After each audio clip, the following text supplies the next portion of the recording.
Episode के start में हम देखते हैं काफका रिजल्ट आने की टेंशन की वजह से जोर जोर से चीख रहा होता है और कहता है ये सारी तुम्हारी गलती है, तुमने ही मुझे इनकरेज किया था जिस वजह से मैं ऐसे सफर कर रहा हूँ। हॉस्पिटल में तो आप मुझे इसके लिए शुक्रिया अदा कर रहे थे, तब तो आप बहुत ज्यादा कूल थे, पर अब क्या हो गया। और तभी हम देखते हैं काफका और इचिकावा के लिए एक मेल आई होती है। चलो अब 3 गिनने पर हम इसे इकट्ठा खोलेंगे, चाहे रिसर्च जैसा मर्जी हो, और ये मेरा आखिरी चांस है कि अब ये रास्ता मुझे मीना तक ले जाएगा। चलो फिर इसका पता लगाए। और तो वो दोनों ही अपने रिजल्ट को ओपन कर लेते हैं। तब हम यहाँ देखते हैं जो कैंडिडेट पास हो चुके होते हैं उन्हें ओरिएंटेशन के लिए बुलाया होता है। तब इजुमो कहता है मुझे लगा ही था कि तुम भी पास हो गए। तब आयोई कहता है तुम्हारे बारे में भी मुझे यही लगा था, और वैसे भी यहाँ पर जो लोग प्रेजेंट है वो लोग यहाँ आना डिजर्व करते हैं। आखिरकार वो किकोरू का साथी कहाँ गया? क्या तुम्हें लगता था कि वो पास होगा? और तब वहाँ किकोरू आ जाती है। तब एक लड़की आकर उसे कॉन्ग्रेचुलेट करती है क्योंकि उसने पूरे एग्जाम में टॉप किया होता है। तब इजुमो कहता है टेस्ट से पहले मुझे लगा था कि मैं नंबर 1 पर आऊंगा, पर इसे देखने के बाद लगता है अब हम लोगों को नंबर 2 के लिए कंपटीशन करना चाहिए। मैंने फिटनेस एग्जाम में हाईएस्ट स्कोर किया था, तो इसलिए तुम नंबर 2 के लिए एम कर सकते हो क्योंकि मैं नंबर 1 के लिए कम्पीट करूंगा। तो यहाँ फुरुहाशी इचिकावा के साथ टकरा जाता है और कहता है तुम तो उस बुरे आदमी के साथ थे ना। और तब वो दोनों एक दूसरे को अपना नाम बताते हैं और दोस्ती कर लेते हैं। तब फुरुहाशी कहता है आखिर क्या वो बुरा आदमी कहा गया? क्या वो पास नहीं हुआ? पर हम देखते हैं इससे पहले कि इचिकावा कुछ कह पाता वहाँ पर मीना के आने की अनाउंसमेंट हो जाती है। तब कनोमी कहती है अब हम ओरिएंटेशन स्टार्ट करने वाले हैं और अब किकोरू शिनोमिया आने वाली क्लास की तरफ से बोलेंगी। और तब किकोरू स्टेज पर चली जाती है। तब मीना कहती है अब तुम सारे 27 लोग आज से डिफेंस फोर्स के ऑफिसर हो। तो किकोरू कहती है हम सभी 27 के बिहाफ पर मैं ये कसम खाती हूँ कि हम लोग इंसानों को बचाने के लिए अपनी जान दे देंगे। तो मीना कहती है तुमने एग्जाम में हुए इंसिडेंट में बहुत मदद की है, तो इसलिए मैं तुम्हारी शुक्रगुजार हूँ क्योंकि तुम्हारी वजह से वहाँ पर कोई नहीं मरा। तो किकोरू सोचती है वो सब कुछ मैंने नहीं किया था, ये शब्द काफका के हिस्से के हैं, तो आखिरकार वो यहाँ पर है क्यों नहीं? तुमने सिर्फ मेरी जान ही नहीं बचाई बल्कि मुझे एक छोटी बच्ची की तरह ट्रीट भी किया है। ये तो बहुत ज्यादा शर्मिंदगी की बात है। मैं अभी भी जानना चाहती हूँ कि आखिरकार वो काइजू फॉर्म थी क्या? मैं तुम्हें इस तरह गायब होने नहीं दे सकती। और तभी हम देखते हैं काफका वहाँ आ जाता है और माफी मांगते हुए अंदर घुस जाता है। तो किकोरू उसे देखकर खुश हो जाती है और बाकी सभी लोग उसे देखकर हैरान हो रहे होते हैं। तब हमें फ्लैशबैक दिखाया जाता है जहाँ कनोमु कहती है काफका फेल हो चुका है, इसने फिटनेस एग्जाम में सबसे लो स्कोर किया है और एप्टीट्यूड टेस्ट में तो इसने 0 स्कोर किया है, तो इसके बारे में बात करने के लिए कुछ नहीं है। तभी हम देखते हैं कोई भी उसे अपनी टीम में रहने के लिए तैयार नहीं होता। तो शोशिरो कहता है तो अगर इसे कोई नहीं लेना चाहता तो मैं इसे अपनी टीम में रखूंगा। मुझे पता है कि इसके नंबर बिलो एवरेज है और ये ऑफिसर नहीं बन सकता, पर इसने लास्ट एग्जाम में एनिमी के वीक पॉइंट को लोकेट किया था और इसने अपने किल्स न बढ़ाते हुए दूसरों की मदद करने की ठानी थी ताकि मिशन पूरा हो सके। और ऐसे बहुत से लोग होते हैं जो ऐसा नहीं कर पाते, और इसकी सबसे बड़ी खासियत है कि ये बंदा बहुत ज्यादा फनी है। तब कनोमी कहती है क्या तुम्हें बस इसी चीज की फिक्र है? मुझे नहीं पता कि हम इसे फुल ऑफिसर कभी बना भी पाएंगे या नहीं, पर मैं इसे अपने कैडेट के तौर पर अपनी टीम में लेना चाहता हूँ और इसे थोड़ी ट्रेनिंग देना चाहता हूँ। तब मीना कहती है काफका को यहाँ पर एक कैडेट के तौर पर बुलाया गया है, तो इसलिए मैंने इसे ओरिएंटेशन से बाहर रहने के लिए कहा था। तो किकोरू सोचती है शुक्र है तुम यहाँ पर आ ही गए। तो इजुमो सोचता है तो वह सही था, तो ये आखिरकार पास हो ही गया। तब फुरुहोशी और आयोए भी यही सब सोच रहे होते हैं। तो शोशिरो कहता है तो अब जब हम लोग यहाँ हैं तो चलिए कैप्टन आशिरो से कुछ शब्द सुने जाएं। मैं बहुत खुश हूँ कि आप सभी लोगों ने डिफेंस फोर्स ज्वाइन कर ली है। पिछले कुछ सालों से हमने बहुत ज्यादा हायर फॉर्टिट्यूड वाले काइजूस देखे हैं और अब हमने ऐसा इंसिडेंट भी देखा है जिसमें डेड काइजूस भी जिंदा हो गए थे। इन्हें न्यूट्रलाइज करने का मिशन सच में बहुत ज्यादा खतरनाक है और ऐसा भी हो सकता है कि तुम में से कुछ लोग पहली बारी में ही मर जाएं। इस चीज की कोई गारंटी नहीं है कि तुम लोग जिंदा बचोगे, पर मैं चाहती हूँ कि तुम अपनी जिंदगी के लिए मुझ पर भरोसा करो। मैं कसम खाती हूँ कि मैं तुम्हारे आगे तुम्हारी शील्ड और भाला बन के खड़ी रहूंगी। तब काफका कहता है और मीना मैं तुम्हारे साथ खड़ा रहूंगा, जिसे सुनकर सभी लोग हैरान हो जाते हैं। तब मीना कहती है कि बीनू काफका तुमने बीच में मुझे डिस्टर्ब किया है और एक ऑफिसर की डिसरिस्पेक्ट की है, तो इसलिए अब तुम्हें 100 पुशअप मारने होंगे। तब काफका सोचता है ये ज्यादा जोर से नहीं बोलना चाहता था। तो शोशिहिरो जोर जोर से हंसने लगता है और कहता है इसने तो अभी से मजाक शुरू कर दिया। कैप्टन आशिरो मुझे लगता है आपको इसे इतनी ज्यादा मुश्किल सजा नहीं देनी चाहिए। तब मीना वहाँ से चली जाती है और शोशीरो सोचता है क्या मैंने अभी इन्हें हंसते हुए देखा। तब कनोमी कहती है इसे अभी कॉमेडी स्टार्ट कर दी। तो शोशीरो कहता है मैंने तो तुम्हें पहले ही कहा था, वैसे भी ये जगह कभी कभी बहुत ज्यादा शांत बन जाती है, तो इसलिए हमें ऐसे आदमी की बहुत ज्यादा जरूरत है। तो आधी बात है जब वो काइजूस दोबारा से जिंदा हो गए थे तब हमें 9.8 फॉर्टिट्यूड का काइजू सिग्नल आया था। मुझे अभी भी लगता है कि ये सेंसर्स के खराब होने की वजह से था, पर उसी टाइम किसी के वाइटल्स के सिग्नल आने बंद हो गए थे और वो काफ का था। इसके बारे में कुछ तो स्ट्रेंज है, तो इसलिए मैं अब इस पर नजर रखूंगा और ढूंढूंगा कि आखिरकार यहाँ पर क्या गड़बड़ है। और तब हम देखते हैं काफका को सभी लोग 100 पुशअप पूरा करने के लिए चीयर कर रहे होते हैं और वो 100 पुशअप्स पूरे कर लेता है, जिसे देखकर सभी लोग तालियां बजाने लगते हैं। तो किकोरू उसे बात करने के लिए बुलाने आती है। तब फुरुहाशी कहता है क्या तुम अपने प्यार का इजहार करने वाली हो। तब किकोरू इस बात के लिए मना कर देती है। तब काफका कहता है अब आखिरकार तुम्हें मुझसे क्यों मिलना है। तो किकोरू उसे लात मारती है और उसे अपने साथ चलने के लिए कहती है। तो यह रेस्टोरेंट में काफका किकोरू को सारी कहानी सुनाता है। तब किकोरू कहती है क्या तुम सच में काइजू को खाकर काइजू में कन्वर्ट हो गए हो। इस पर तो मुझे बिल्कुल विश्वास नहीं हो रहा है, तुम कितने भुक्कड़ हो, मैं उसे खाना नहीं चाहता था। तो इचिकावा कहता है तुम दोनों चुप रहो, तुम दोनों को ज्यादा ही जोर से बात कर रहे हो। तो काफका कहता है मुझे लगता है हमें डिफेंस फोर्स को बता देना चाहिए, क्या पता वो मुझे ठीक कर पाए। ऐसा कुछ नहीं होने वाला, चाहे वो तुम्हें नहीं मारेंगे पर वो लोग हर रोज तुम पर नए नए एक्सपेरिमेंट्स करेंगे और इसके चक्कर में तुम कभी भी डिफेंस ऑफिसर नहीं बन पाओगे। और जब एक काइजू इतना पावरफुल होता है जिसे एक स्पेशल नेम मिल जाता है तो डिफेंस फोर्स वाले उस काइजू के बॉडी पार्ट्स को यूज करके एक स्पेशल वेपन बना लेते हैं। और शायद ये भी तुम्हारे साथ हो सकता है। किकोरू प्लीज इसके बारे में किसी को मत बताना, प्लीज इस बुरे आदमी की जान बचा लो। तो किकोरू उसे लात मारकर कहती है ठीक है तुमने मेरी जान बचाई थी तो इसलिए मैं इसे सीक्रेट रखूंगी, पर ध्यान रखना अगर मुझे पता चला कि तुम ऐसे काइजू हो जो कि इंसानियत को खतरा पहुंचा सकता है तो मैं तुम्हें मारने से पहले 1 मिनट भी नहीं सोचूंगी। ठीक है, अगर ऐसा होगा तो तुम मुझे मार देना। तब अगले दिन ट्रेनिंग स्टार्ट हो जाती है। तब हम यहाँ देखते हैं इचिकावा शूटिंग की प्रैक्टिस कर रहा होता है और तब कंप्यूटर कहता है इचिकावा तुम्हारी फायर ट्रेनिंग खत्म हो गई है और तुमने 2 मिनट 35 सेकंड्स में इसे पूरा किया है और अपने सूट की 18% कॉम्बैट पावर को यूज किया है। तो शोशीरो सोचता है मैं तो बहुत ज्यादा इम्प्रेस हो गया, इससे तो कम समय में बहुत अच्छे से ग्रो कर लिया है। तब फुरुहाशी सोचता है इचिकावा ने नया पर्सनल बेस्ट स्कोर सेट कर दिया है तो मुझे भी कुछ करना होगा। और तब वो भी फायर ट्रेनिंग करने चला जाता है और हम देखते हैं वो 2 मिनट्स और 15 सेकंड्स में उसे पूरा कर लेता है और उसने अपने सूट की 20% पावर को यूज किया होता है। तब फुरुहाशी कहता है देखो इचिकावा मैं जीत गया, अब खुद पर इतना घमंड मत करो। तभी वो लोग देखते हैं कि कोरू ने 1 मिनट और 16 सेकंड में ट्रेनिंग खत्म कर ली होती है और वो अपने सूट की 55% पावर को यूज कर पा रही होती है। ताकि कोरू कहती है तुम लोग कंपटीशन कर रहे हो पर इसका क्या फायदा, तुम दोनों के स्कोर मिलाकर भी मुझसे कम है। तो इजुमो कहता है मैं जितना ज्यादा ट्रेन करता जाता हूँ उतना ही ये मुझे फील कराती है कि मैं कितना ज्यादा एवरेज हूँ। तो आयोई कहता है तुम खुद से अच्छे वालों की फिक्र करना बंद करो क्योंकि मेरी कॉम्पैक्ट पावर भी तुम्हारी जितनी हो चुकी है, लगता है मुझे अपने ऊपर और नीचे वालों दोनों की फिक्र करनी पड़ेगी। तो ठीक है आयोई, अब मैं अपनी बारी में नया बेस्ट स्कोर सेट करूंगा। और तब हम देखते हैं काफका अपनी ट्रेनिंग 6 मिनट और 39 सेकंड्स में पूरी करता है और अपने सूट की 1% पावर को यूज करता है, जिससे काफका बहुत ज्यादा खुश हो जाता है और कहता है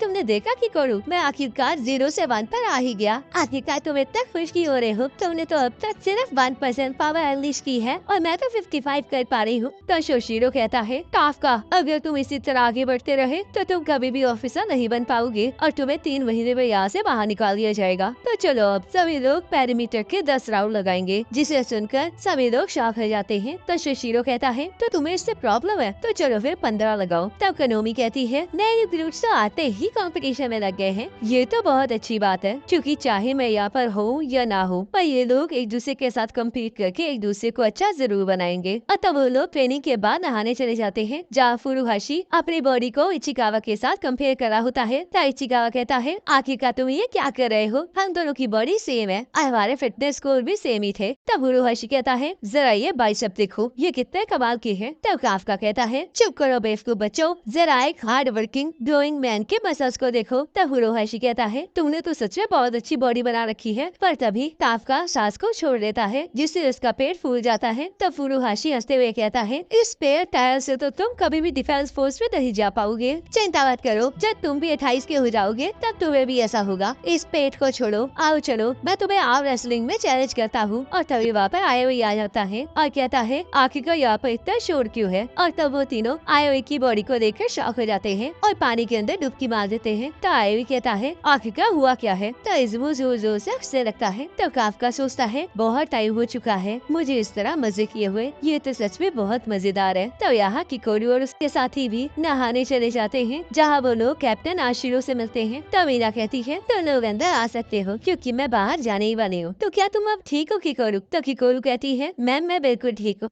और सोचती है इनके मसल्स तो सच में बहुत ज्यादा अच्छे हैं, पर इनकी कॉम्पैक्ट पावर बस इसी चीज पर डिपेंड नहीं करती है। तो मीना कहती है अब आखिरकार क्या हुआ। तो किकोरू कहती है मैं तो ये सोच रही थी कि आपको ये मसल्स कैसे मिले, आखिरकार आपने किस तरह की ट्रेनिंग की। तो मीना कहती है तो चलो फिर साथ खड़ी हो जाओ, मैं तुम्हें बेसिक सिखाती हूँ। तो फुरुहाशी कहता है तो चलो सभी लोग बताओ आखिरकार तुम लोगों ने डिफेंस फोर्स क्यों ज्वाइन की है। तब इज़ुमो कहता है अगर तुम्हें सबका रीजन जानना है तो तुम्हें अपना भी बताना होगा। मैं एक बार कॉलेज जा रहा था जहाँ पर एक काइजू ने मुझ पर हमला कर दिया, तब कैप्टन आशिरो ने मुझे बचा लिया, जिस वजह से मैं उनका फैन बन गया और मैं इसी वजह से यहाँ आया हूँ। और तब हम देखते हैं बाकी सभी लोग भी कैप्टन आशिरो की बहादुरी को देखकर ही वहाँ आए होते हैं। तब काफका कहता है मीना ने तो सच में बहुत सारे लोगों को इंस्पायर किया है। तो इचिकावा कहता है वो हमारी जनरेशन की सुपर हीरो है, तो ऐसा तो होना ही था। तब फुरुहाशी कहता है तो अब तुम अपनी स्टोरी बताओ बूढ़े आदमी। तब काफका उन्हें सब कुछ बताता है, जिसे सुनकर फुरुहाशी, आयोई और इज़ुमो बहुत ज्यादा शॉक हो जाते हैं। तब फुरुहाशी कहता है क्या सच में कैप्टन आशिरो तुम्हारी बचपन की फ्रेंड है, क्या सच में तुम लोगों ने डिफेंस फोर्स को ज्वाइन करने का वादा किया था। तब काफका वहाँ से चुपचाप निकलने की कोशिश करने लगता है, पर वो तीनों उसे रोक लेते हैं। तब काफका को उन्हें सारी कहानी सुनानी पड़ती है। तब हम देखते हैं सारे लड़के पानी में ज्यादा देर रहने की वजह से बेहोश हो जाते हैं। तब अगले दिन ट्रेनिंग स्टार्ट हो जाती है, जहाँ हम देखते हैं वो अलग अलग एक्टिविटीज कर रहे होते हैं और साथ साथ अपने दोस्तों के साथ मजे भी कर रहे होते हैं। तब यहाँ शोशिरो और कोनोमी सारे नए कैडेट्स के डाटा का ध्यान रख रहे होते हैं और उनकी लड़ाई का नया नया डाटा इकट्ठा कर रहे होते हैं। और हम देखते हैं ट्रेनिंग के बाद वो लोग बहुत ज्यादा थक चुके होते हैं, पर काफका अभी भी पढ़ाई कर रहा होता है और सोचता है मेरे पास ज्यादा टाइम नहीं बचा है, तो इसलिए मुझे सबसे दोगुना ज्यादा मेहनत करनी होगी। तो शोशिरो कहता है तुम तो मेहनत कर रहे हो, तुम्हें पता है ना कि रेस्ट करना भी तुम्हारे जॉब का पार्ट है। मैं खुद को फायर होते नहीं देखना चाहता। क्या ये कैप्टन आशिरो की वजह से है? आखिरकार आपको कैसे पता है? तुमने बाथरूम में सबको सब कुछ बताया है, और हाँ जहाँ पर तुम जो कुछ भी कहते हो वो सब कुछ रिकॉर्ड होता है। मैंने उससे प्रॉमिस किया है कि मैं उसके साथ लड़ूंगा। तो इसका मतलब तुम ये कहना चाहते हो कि तुम मेरी जगह वाइस कैप्टन बनोगे? मेरा मतलब ये नहीं था, पर रुको मैं यही कहना चाहता हूँ और मैं इसे जरूर पूरा करूंगा। ठीक है फिर तुम्हारे पास 2 और घंटे हैं। जब तुम यहाँ से वापिस जाओगे तो लाइटें ऑफ कर देना और इस चाबी से डोर को लॉक कर देना। याद रखो काफका, मैं तुम्हें अपनी जगह नहीं लेने दूंगा। और हाँ बाकी ऑफिसर्स के साथ ज्यादा क्लोज मत होना, क्योंकि हमारे काम में किसी को कभी भी कुछ भी हो सकता है। तभी हम देखते हैं वहाँ पर काइजू के अपीयर होने का साइरन बजने लगता है और सभी लोग लड़ने के लिए तैयार होने लगते हैं। तो शोशिरो कहता है मैं यही कह रहा था। तो चलो फिर अब तुम्हारे पहले मिशन का टाइम आ चुका है और इसी के साथ एपिसोड खत्म हो जाता है। अगर वीडियो पसंद आया तो लाइक करो, सब्सक्राइब करो